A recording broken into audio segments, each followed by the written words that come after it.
उम्मीद है सभी विद्यार्थी सकुशल अपने अपने घरों में पढ़ाई कर रहे होंगे। ये ऑप्टिक्स का इंग्लिश मीडियम का ये क्लास नंबर 4 है। इंग्लिश मीडियम ऑप्टिक्स का क्लास नंबर 4 ये आप लोगों के सामने आ रहा है। पिछले क्लास में हम लोगों ने पढ़ा reflection of light rays through a plane mirror, reflection of light rays through a plane mirror, और उसके पहले पढ़ा there are two major types of mirror, plane mirror and spherical mirror. आज हम लोगों का जो टॉपिक है वो है स्फेरिकल मिरर।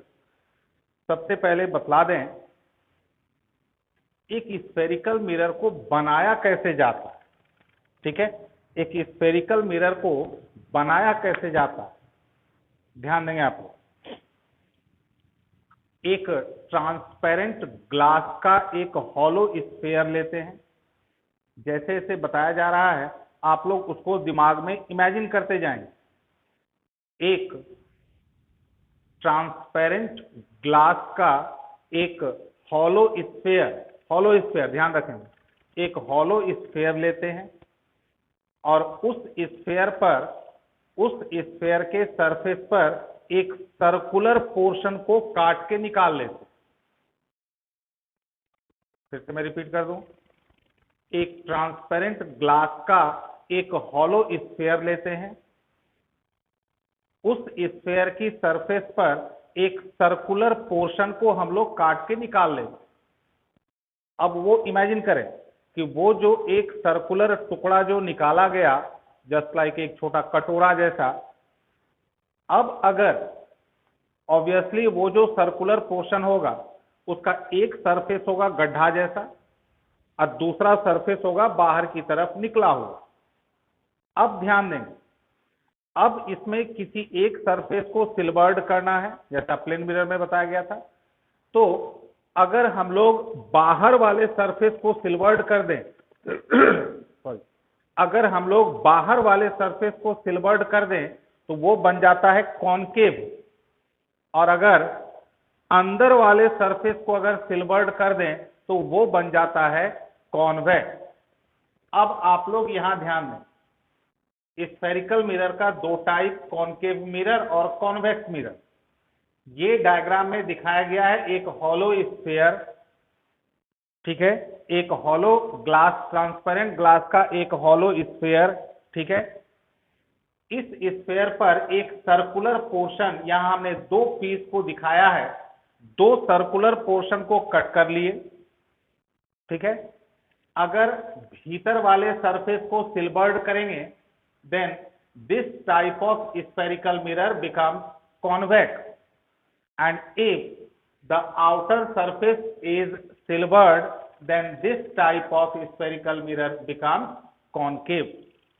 तो कॉनकेव होगा या कॉन्वेक्स होगा ये डिपेंड करता है कि एक स्फेरिकल मिरर का बाहर का सरफेस या भीतर का सरफेस, कौन सा सरफेस उसका सिल्वर्ड है, ठीक है।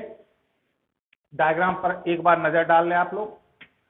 अब देखिए, ये हो गया कॉन्वेक्स मिरर, ये हो गया कॉनकेव मिरर। अब यहां पर एक बड़ा ही important point,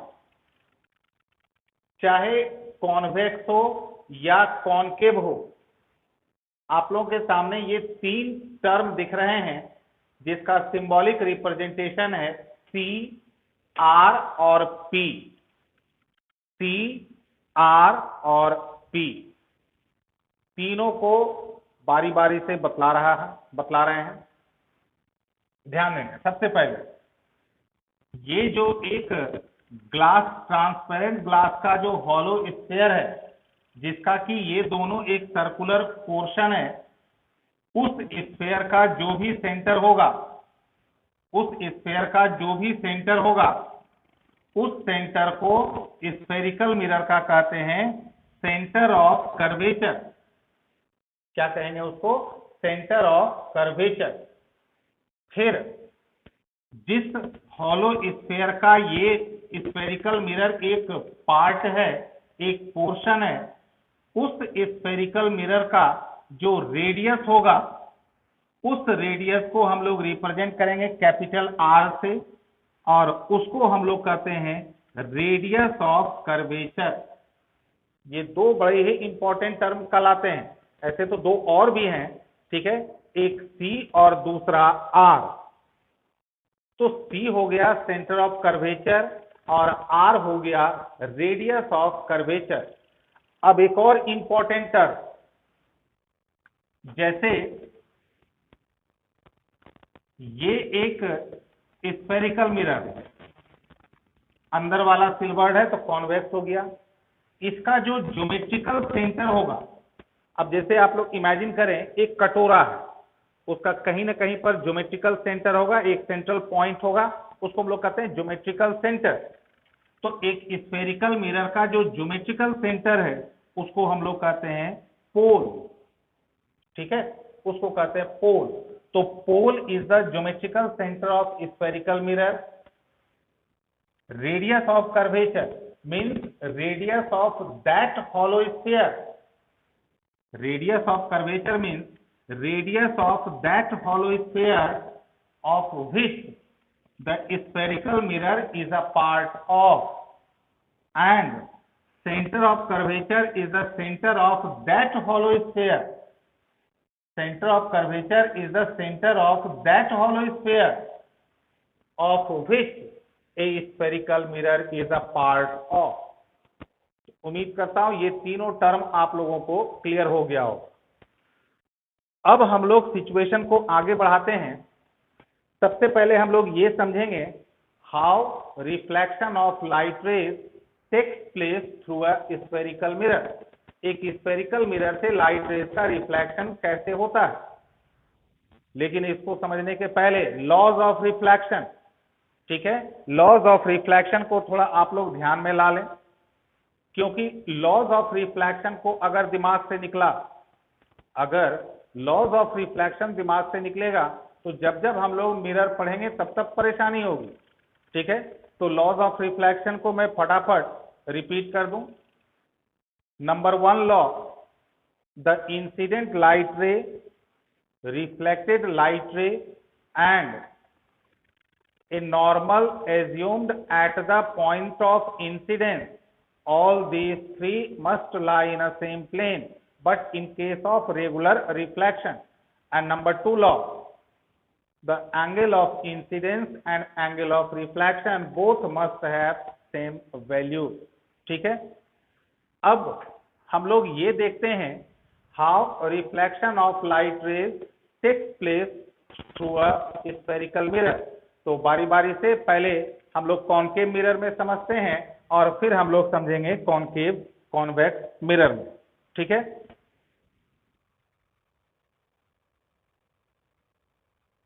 reflection of light रे, रिफ्लेक्शन ऑफ लाइट रे पहले आते हैं from concave mirror. Suppose this is a concave mirror.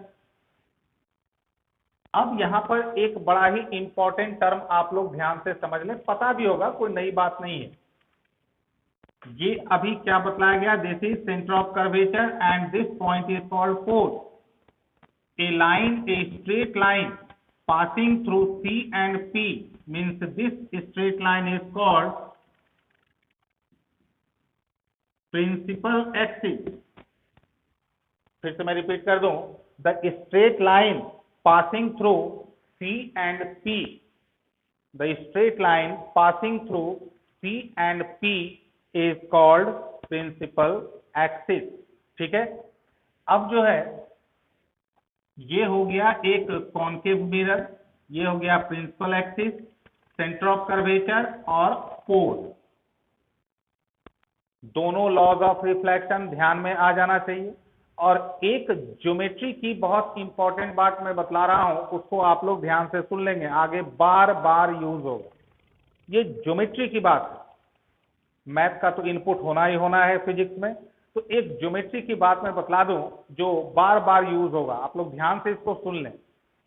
कोई भी स्फेयर हो, कोई भी स्फेयर हो, स्फेयर के सरफेस के किसी भी पॉइंट पर किसी भी स्फेयर के सरफेस के किसी भी पॉइंट पर जब हम लोग नॉर्मल ड्रॉ करते हैं तो वो हर हाल में स्फेयर के सेंटर से पास करता है।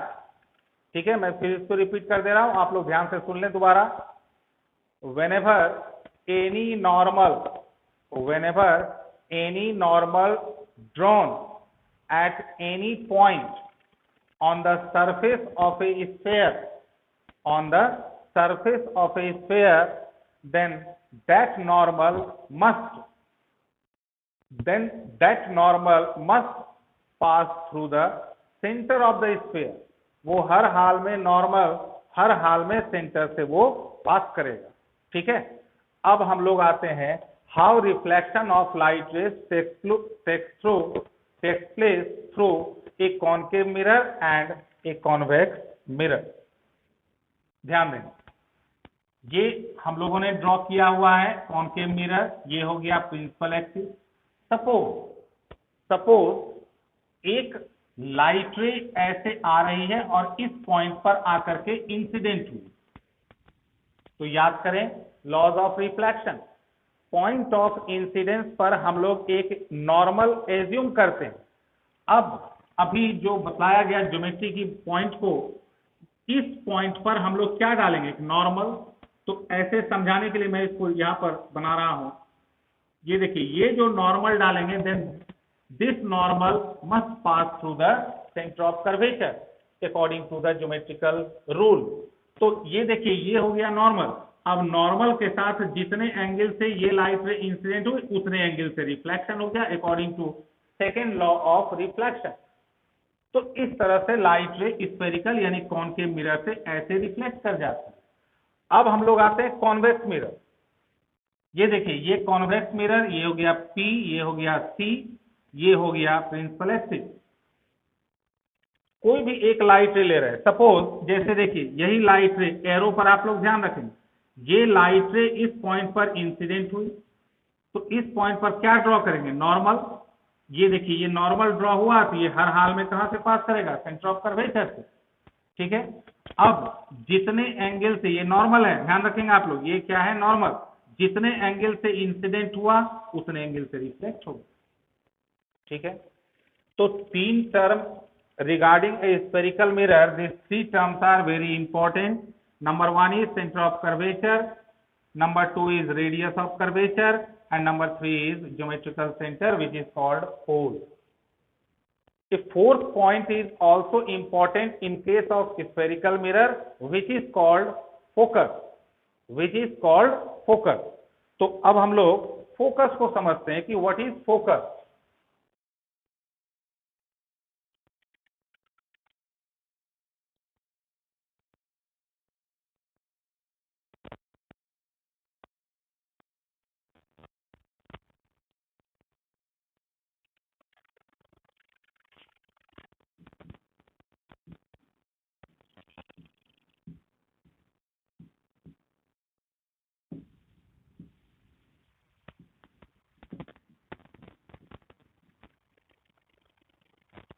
फोकस ऑफ स्फेरिकल मिरर, ये एक बहुत इंपॉर्टेंट टर्म है regarding spherical mirror.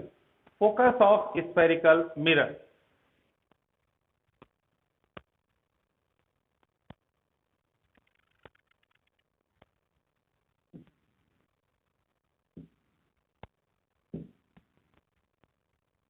the light rays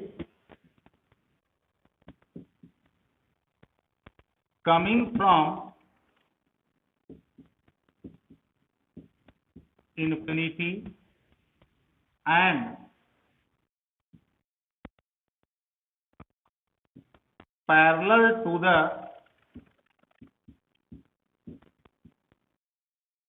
principal axis, अभी मैं डेफिनेशन लिख रहा हूं। ठीक है, the light rays coming from infinity. और एक बात यहां ध्यान दें, जब दूर से लाइट रेज आती है तो जो ज्योमेट्रिकल ऑप्टिक्स का जो थ्योरी है, दूर से जितनी लाइट रेज आती है all such light rays must be parallel to each other. यानी दूर से जो लाइट रेज आती है वो सभी का सभी एक दूसरे के पैरेलल होती है। तो the light rays coming from infinity means infinite distance, far distance, and parallel to the principal axis meets or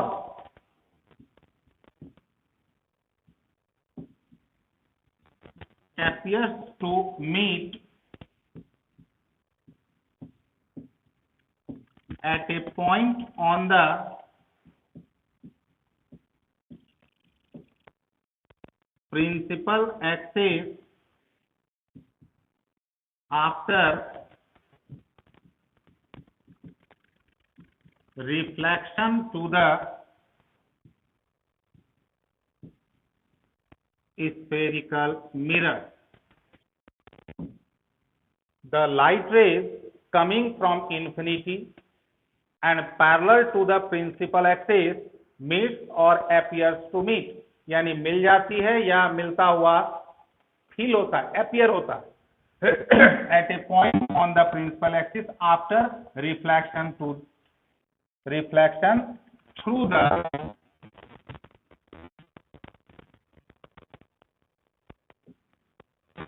spherical mirror. Such point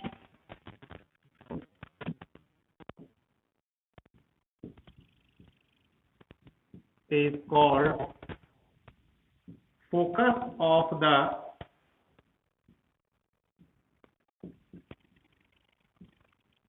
spherical mirror. जब तक हम लोग लाइट में सिचुएशंस को डायग्राम से नहीं समझेंगे तब तक क्लियर नहीं होगा मामला। तो हम लोग इस पॉइंट को डायग्राम से समझते हैं।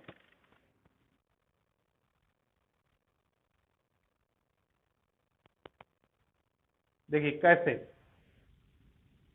हम लोग कॉन्केव मिरर की बात कर रहे हैं। पहले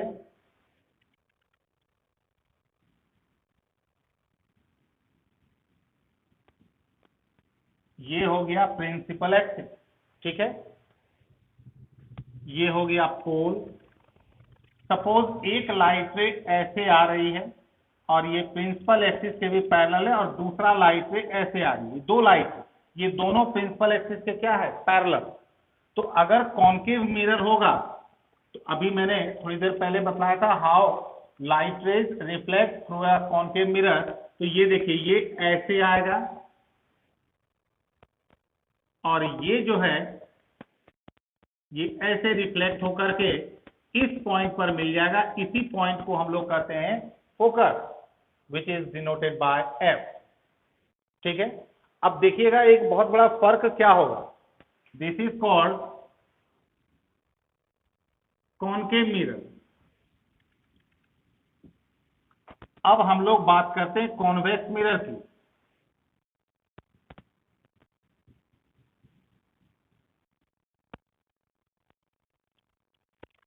देखिए एक लाइट रे ऐसे आया और ये दोनों पैरेलल है प्रिंसिपल एक्सिस।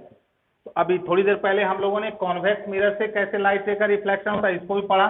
ये ऐसे रिफ्लेक्ट हो जाएगी और ये ऐसे रिफ्लेक्ट हो जाएगी। अब जरा डायग्राम देख के आप लोग सोचें क्या ये दोनों कभी मिलेगी, जबकि यहां मीट्स और एपियर्स टू मीट। ये मीट का मामला तो हम लोगों का निबट गया इस जगह पर।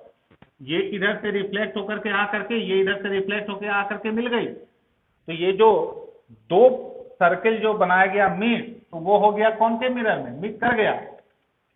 क्या यहां पर ये दोनों मीट कर रहा है? नहीं। तब यहां पर हम लोग एपियर्स टू मीट को डिफाइन करेंगे कि हम लोग इमेजिन करेंगे कि इसको हम लोग थोड़ा आगे बढ़ाएं।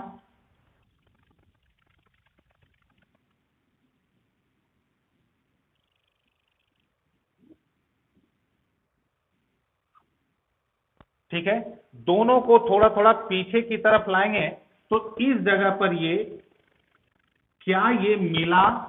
नहीं, ये मीट नहीं हुआ। क्या हुआ? ये एपियर्स टू मीट। तो मीट का यूज होता है कॉन्केव और एपियर्स टू मीट का यूज होता है कॉन्वेक्स। तो इसी पॉइंट को हम लोग कहते हैं फोकस, ठीक है। फिर से मैं रिपीट कर दूं, डेफिनेशन में आप लोगों ने देखा मीट्स और appears to meet, meets in case of concave mirror, but in case of convex mirror appears to meet। इसी तरह के पॉइंट को हम लोग कहते हैं फोकस। और एक और इंपॉर्टेंट पॉइंट, पोल से जो फोकस का डिस्टेंस होता है, the distance of focus from the pole, जैसे P से लेकर के F, this PF is called focal length and is usually denoted by small f। The distance of focus from the pole of a spherical mirror is called focal length, commonly denoted by f। अब एक खास बात, क्या plane mirror को focus होगा?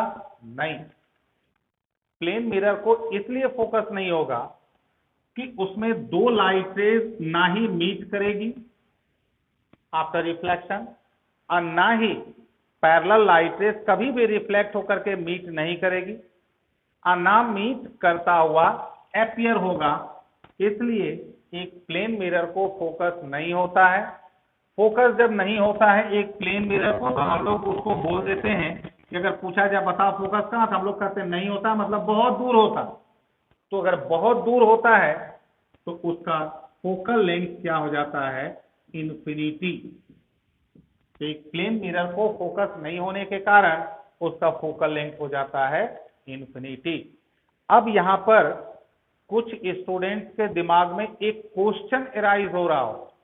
वो question क्या arise हो रहा होगा, पहले मैं उस क्वेश्चन को उठा रहा हूं कि यहां पर फोकस के डेफिनेशन में light is coming from infinity and parallel to the principal axis. अगर ये दोनों लाइट रे प्रिंसिपल एक्सिस के पैरेलल नहीं हो, then how focus can be defined? A, the light rays coming from infinity are not parallel to the principal axis, then how focus can be defined? Question समझ में आया? मैं अंतिम बार फिर से इसको रिपीट कर दे रहा हूं। If light rays coming from infinity are not parallel to the principal axis, then how focus can be defined? इसका जवाब आप लोग सोचेंगे, नेक्स्ट क्लास में इसका जवाब आप लोगों को मिलेगा। तब तक आप लोग इसको सोचेंगे और आज जितनी बात बताई गई उसको रिपीट करके जहां जहां कहीं अगर किसी को कंफ्यूजन लगे तो वो कमेंट करके मैसेज कर करके उसका जो है सॉल्यूशन को वो पूछ सकते हैं। ठीक है, थैंक यू वेरी मच।